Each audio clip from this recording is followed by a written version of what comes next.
Last year's trip took us all the way to Alaska and Tuktoyaktuk at the Arctic Ocean. It was an amazing adventure, and we were happy to have our son Michael along with us for the ride. This year, Michael couldn't join us, but we were still excited to do an East Coast loop in Canada and the United States. We departed from our home in Amherst, Ontario, crossing into Quebec, and then heading north taking the Trans-Labrador Highway to Cartwright, and then south taking the ferry to the island of Newfoundland and taking another ferry to Nova Scotia. Then circumnavigating Prince Edward Island and back through New Brunswick into the United States through Maine, New Hampshire, Vermont, and New York, and back into Canada at Niagara Falls and then home. Stick around, share the adventure with us.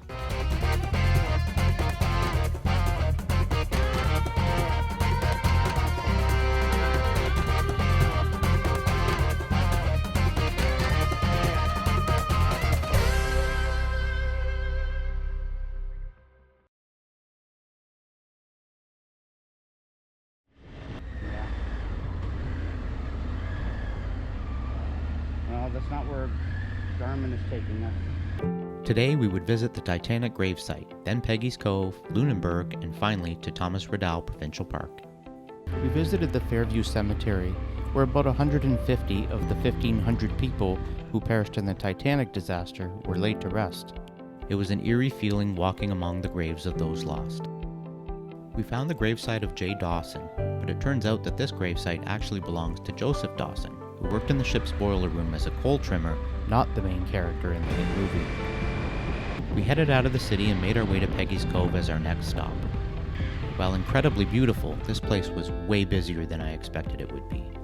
At the top of the parking area where the lighthouse is, we counted 12 full-size tour buses with several more down below near the visitor center. We could definitely appreciate the beauty of the place though.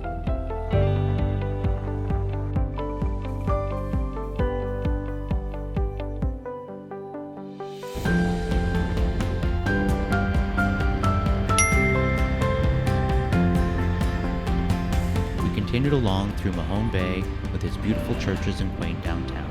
It was very picturesque and we would love to stop for a while. We were Lunenburg bound and it was getting late.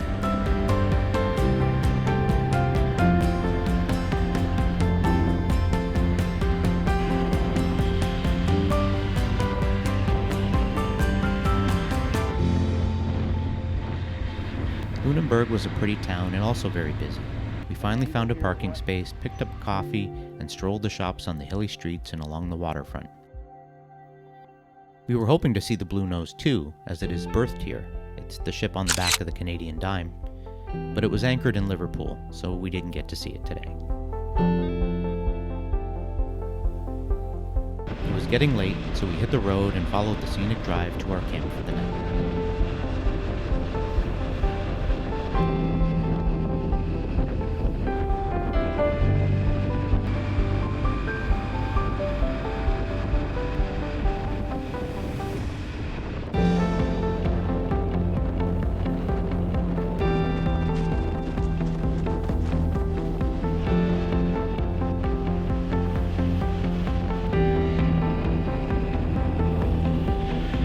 Thomas Raddall Provincial Park is a bit far off the highway compared to other parks we've stayed in. It seemed like we were the only ones there.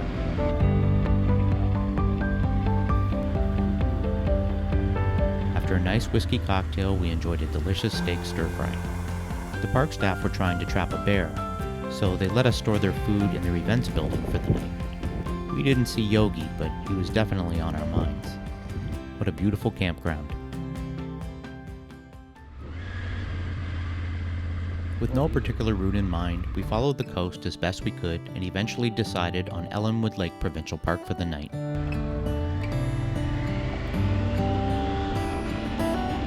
How come the stars come to shine when it's dark? From so far away, show us where we are. What makes the sun go to sleep every night? And what's it dreaming of? Wonder.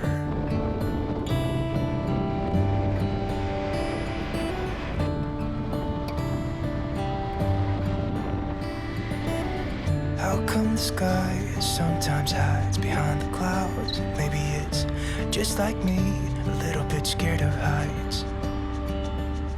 Why does the rain always keep on pouring down when it's grey outside?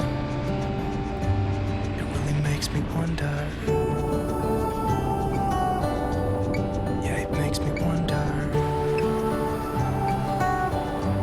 It really makes me wonder. Ooh, I wonder.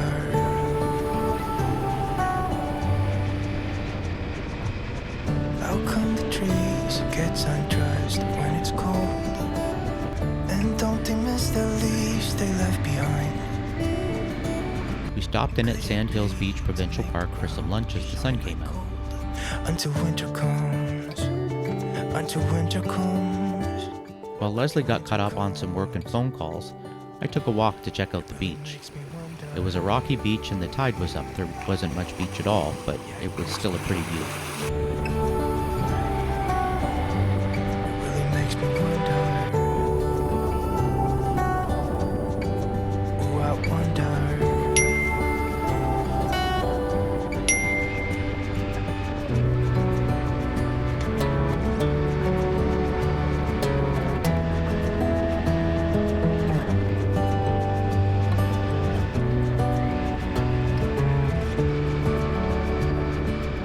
Getting late, so while at a coffee break at the busiest Tim Hortons I've ever seen, we settled on Ellenwood Lake Provincial Park.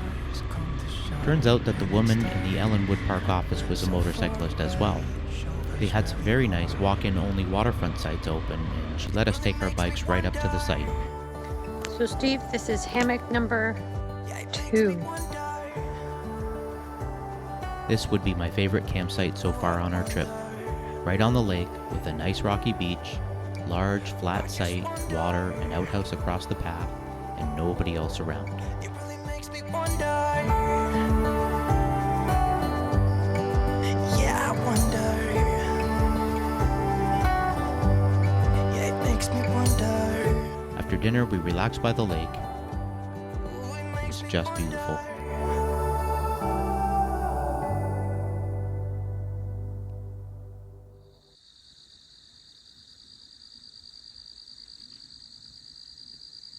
Today we would ride to Port Royal National Historic Site, and then on to Blomidon Provincial Park.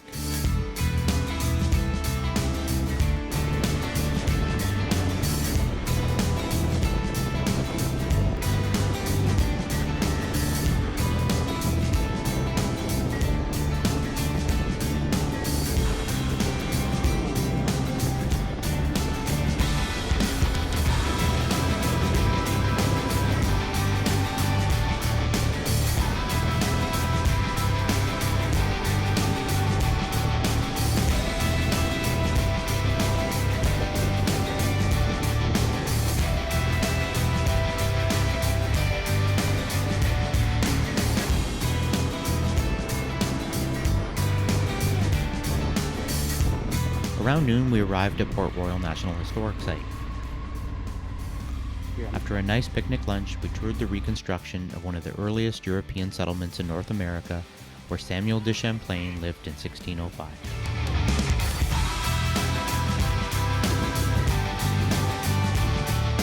The closed-in quadrangle, known as the habitation, showcases many rooms such as the kitchen, forge, trading room, artisans' quarters, and others. It was definitely worth the stop.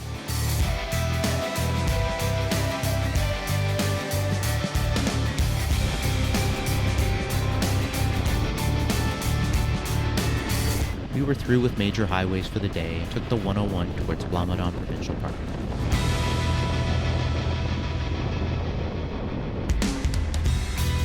The afternoon was heating up, so we stopped in Middleton at the Big Scoop restaurant for some ice cream, and it certainly lived up to its name.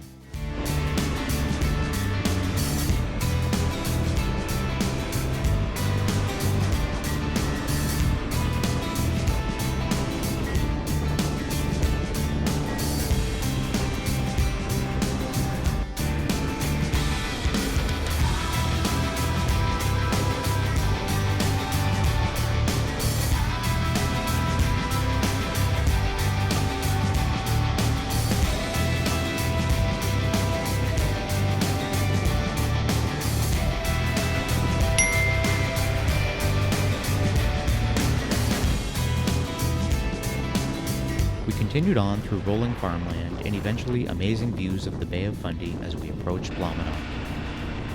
The views from the park office were spectacular but really windy. We called it Blow Me Down.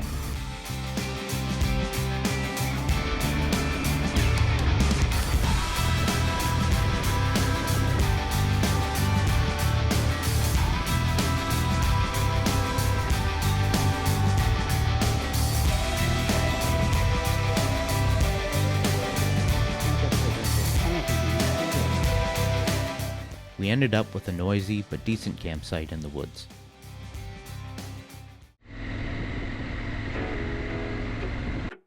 Today we would ride around the bay to Amherst for the night so we could get ready to cross the bridge to PEI. We made our way down to the sea from the campsite, parked the bikes and headed down to the beach. It was amazing to see how quickly the tide was going out.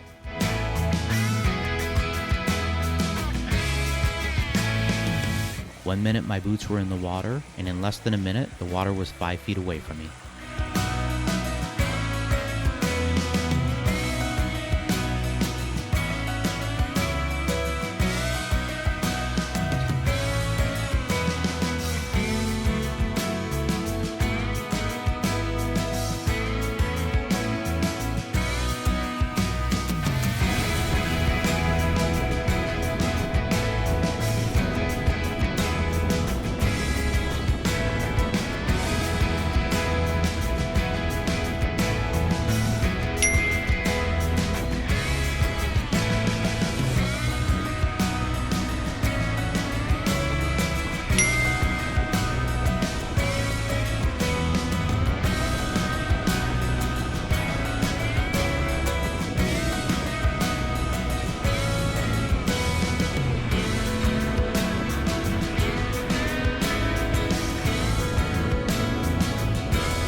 We stopped in at the Riverfront Park in Shubenacadie for a nice picnic lunch. We decided to take the slightly longer scenic route to Amherst. The riding was fantastic as the road twisted along Highway 2 until Parisboro, when we stopped for a break at Timmy's.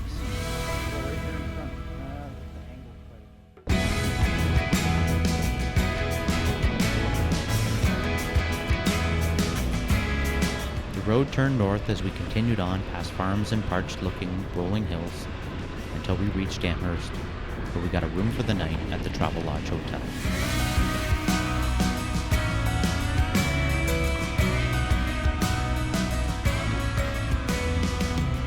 Hi, I've got a reservation for tonight for Blaze.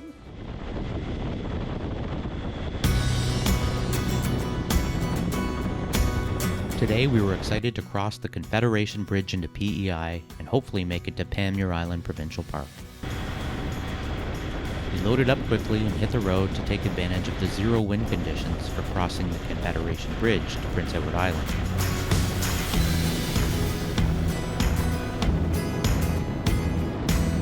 .9 kilometers or 8 miles long, it was an easy ride with beautiful views.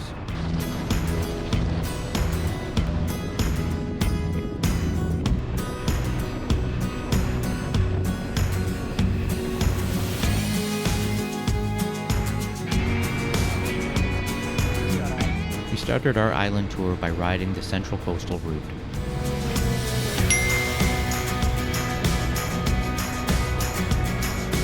Nice ride with scenic views of the sea and rolling hills and farmland.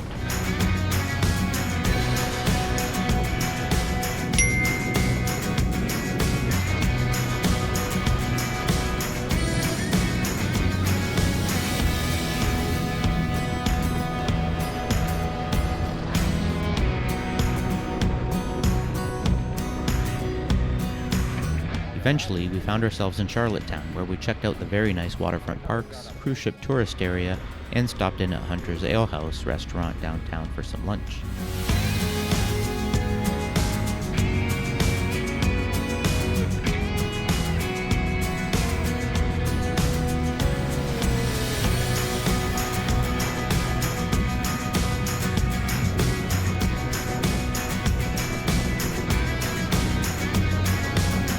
journey continued on the Point's East Coastal Drive with a stop at the Point Prim Lighthouse for a break.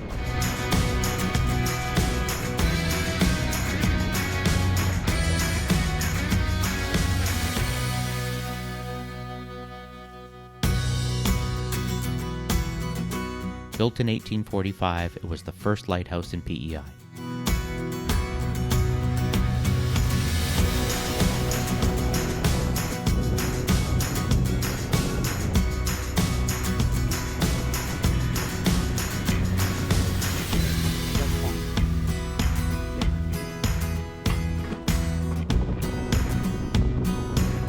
We finally arrived at Panmure Island Provincial Park and snagged the last available campsite. Everything always works out.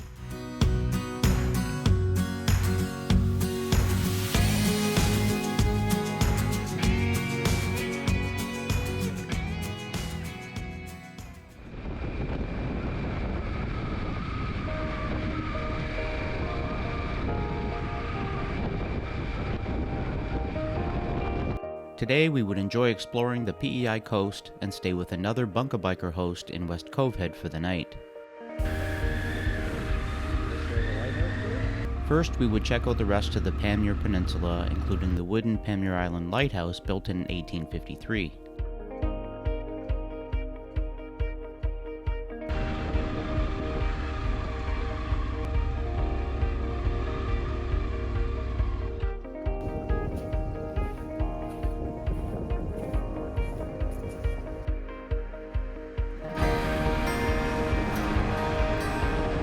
We explored Panmure Island Provincial Park with its two separate beaches, the white sand beach on the ocean and the red sand beach on St. Mary's Bay.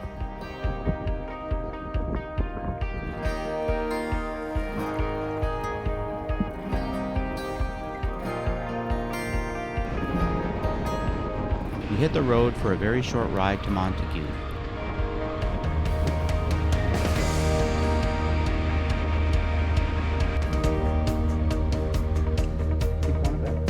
Stopped in at the station pub for a delicious lunch on their waterfront patio. Montague is a very pretty little town. It would be nice to spend more time here.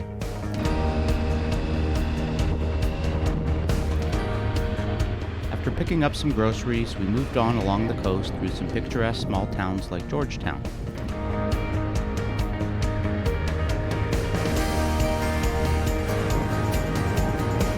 We enjoyed stopping in at one of our bucket list stops, the Inn at Fortune Bay. Owned by Chef Michael Smith, this is an amazing property with farm-to-table food, extensive grounds, and rustic inn. The woman at the front desk said we could stroll the grounds, and we gladly accepted. If we knew our schedule better ahead of time, we could have had dinner here or even stayed the night, but our days are a bit unpredictable for reservations. After a coffee break at Timmy's, we continued along the Point's East Coastal Drive where we eventually stopped in at Basin Head Provincial Park.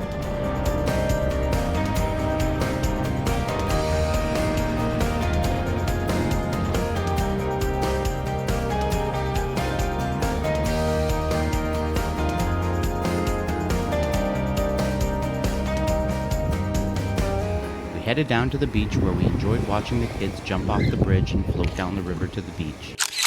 The chances of Leslie jumping into the cold Atlantic Ocean are less than zero.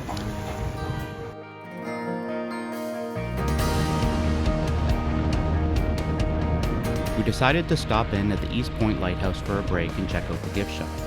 Apparently, there are 66 lighthouses on the island. That's a lot of lighthouses. We will not be seeing them all.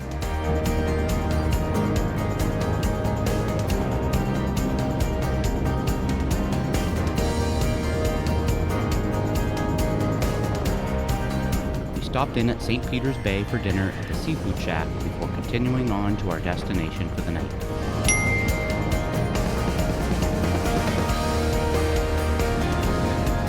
Tonight would be another bunker biker stay, this time with Trevor and Carolyn. We made our way to their home, which was in a beautifully centrally located section of the island. We talked late into the evening about everything from motorcycles to travel to real estate and mortgages. They're both successful realtors on the island, and we're so grateful for their hospitality. There you go. Hi. How are you? Oh, hi. What are you doing?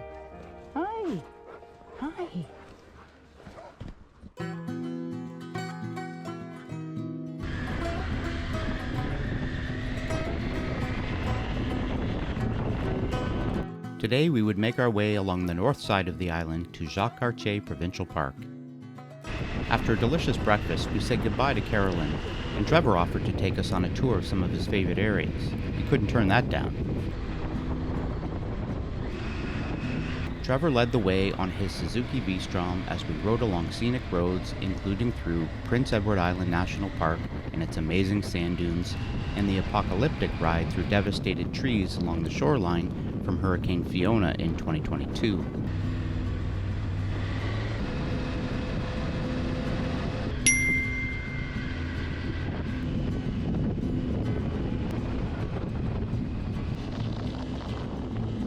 We stopped in at Rustico, where we had the chance to ride our bikes into the Atlantic Ocean.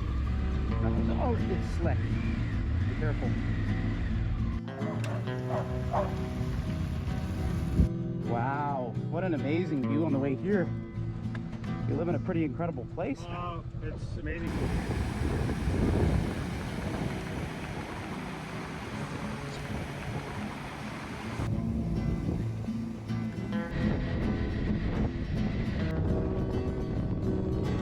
We were so grateful to our Bunka Biker host, but would part ways with Trevor here at our last stop, the Green Gables Visitor Center.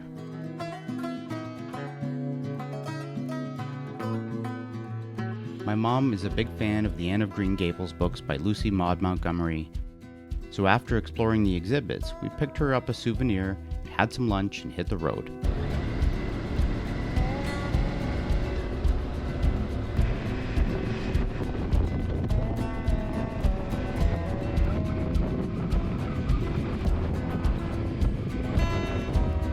We also stopped in at Lucy Montgomery's birthplace for a photo, but didn't go in.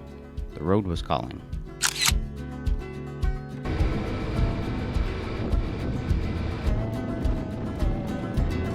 We explored beautiful coastal roads, and wow, does PEI have a lot of churches. We passed by the Cavendish Farms plant, and yes, more churches.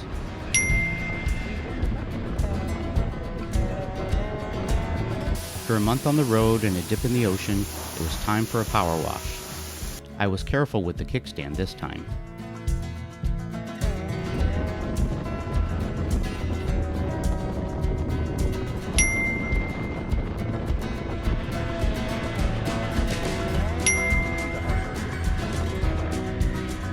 We stopped in at the Alberton Bakery and Cafe for coffee and a sweet treat. Just what we needed.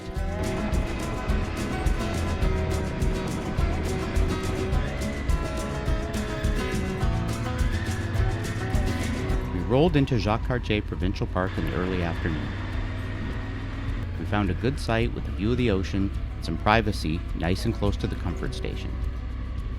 After a pre-dinner cocktail and a game of cards, we got started on dinner, which was pork chops, veggies, and the last of the instant mashed potatoes. After dinner, we relaxed by the ocean. This is the life.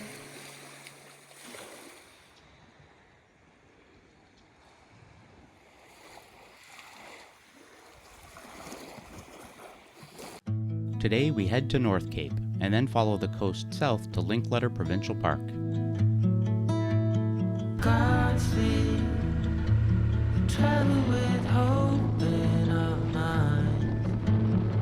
We had such a quiet night at Jacques Cartier Provincial Park, and the sunrise was amazing, but the bugs woke up early too and they were hungry. We are all strangers to this land. We hit the road towards our first stop, North Cape. It was a very interesting stop at the North Point Light Station. After checking out the visitor center, we walked along the rocky beach to the point where the meeting of the waters occurs. This is where the Northumberland Strait meets the Gulf of St. Lawrence, and the waves bump into each other. We enjoyed watching some seals sunning themselves and fishing for their breakfast. The North Cape Reef is the longest natural rock reef in North America, extending almost 2 kilometers. We got back on the bikes and continued along the northwest coast. At Skinner's Pond, we stopped in at the Stompin' Tom Connor Center, which included a dinner theater and restaurant, schoolhouse, and homestead museum and gift shop.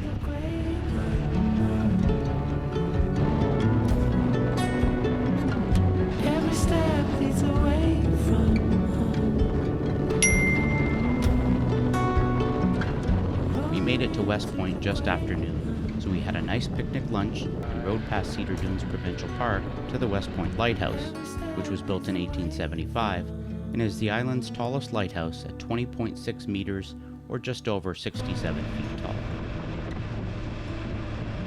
From here, we made our way to our destination for the night, Linkletter Provincial Park.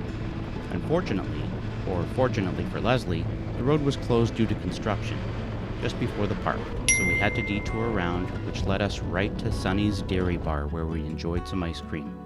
I don't think this was a coincidence. We arrived at Linkletter Provincial Park to a fairly empty tent camping area, so we picked a nice shady spot and met up with Dale again. It was nice to get into camp early and relax. Leslie got some work done and escaped to the hammock for some R&R.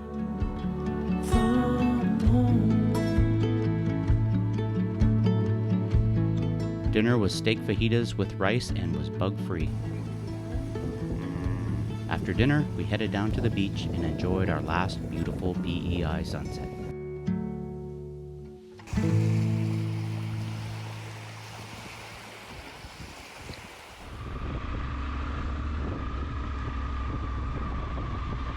Today, we depart PEI and head to Leslie's friend Arlene's place in New Brunswick. We enjoyed our last morning in PEI on island time. We rode through the picturesque town of Summerside, which was a very nice town. I'd love to spend some time there one day.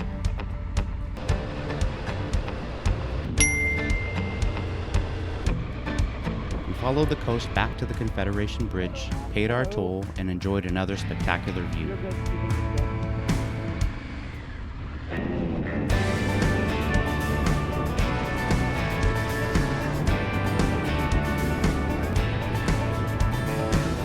Before we knew it, we were back in New Brunswick. We exited the bridge and immediately got off the highway to follow the coastal drive north. We passed through many small coastal communities.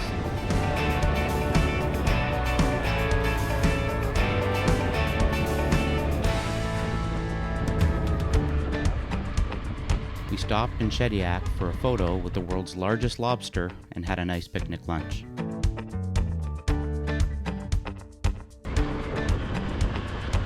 We skirted Moncton and then headed south along the 114.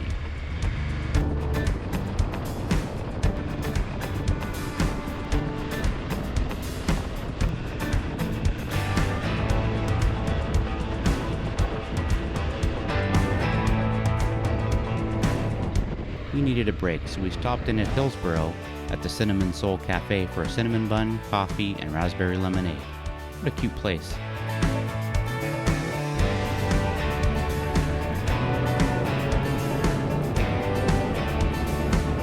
About half an hour later, we arrived unannounced at Arlene's property. We had dinner, talked, and played Scrabble into the night.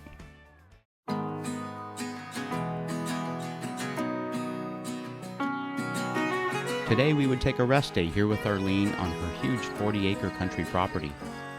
Arlene is also an artist and is currently building a cob bunkie, and we were excited to help her work on it. I'll put a link to her YouTube page in the description so you can follow her build. Later that afternoon, we made our way to Hopewell Rocks Provincial Park to walk the Bay of Fundy ocean floor, since the tide would be out.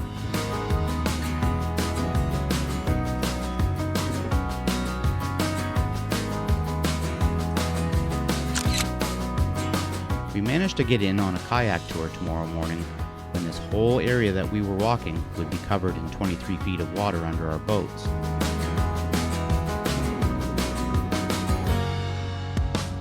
The Bay of Fundy has the highest tides in the world, which can rise 16.8 meters or 54.5 feet.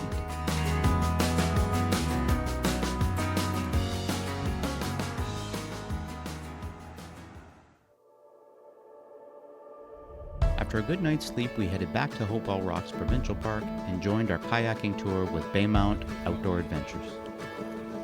It was amazing to see how high the water level was compared to when we walked it yesterday afternoon. We paddled through rock openings, around giant boulders, and along the picturesque coastline with some great interpretive information from our guides. What an unforgettable experience.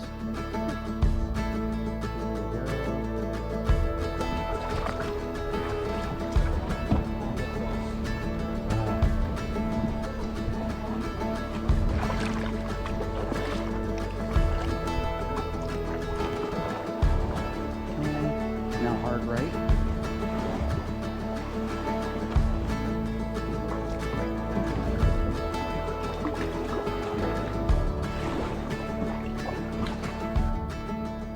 After the tour, we headed back to Arlene's to have lunch, load the bikes, and say goodbye. We're so grateful for her hospitality and the time that we spent with her. We were headed through Fundy National Park to St. John for the night.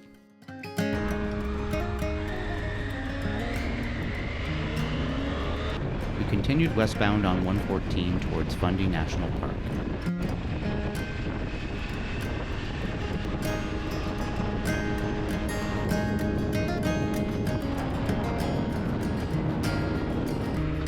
Once in the town of Alma, we stopped into the Octopus's Garden Cafe and Bistro to enjoy some coffee and sweet treats on their back patio.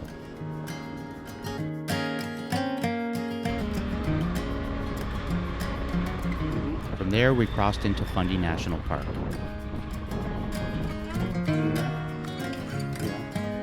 Hi.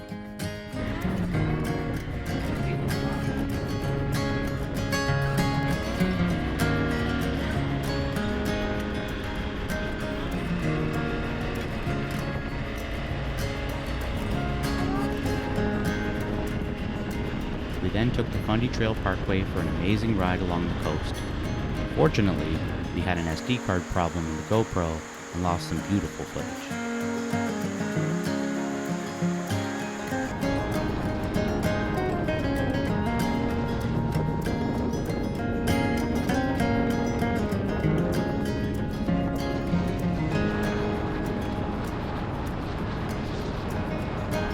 We ended up in St. Martin's and enjoyed riding through their two covered bridges.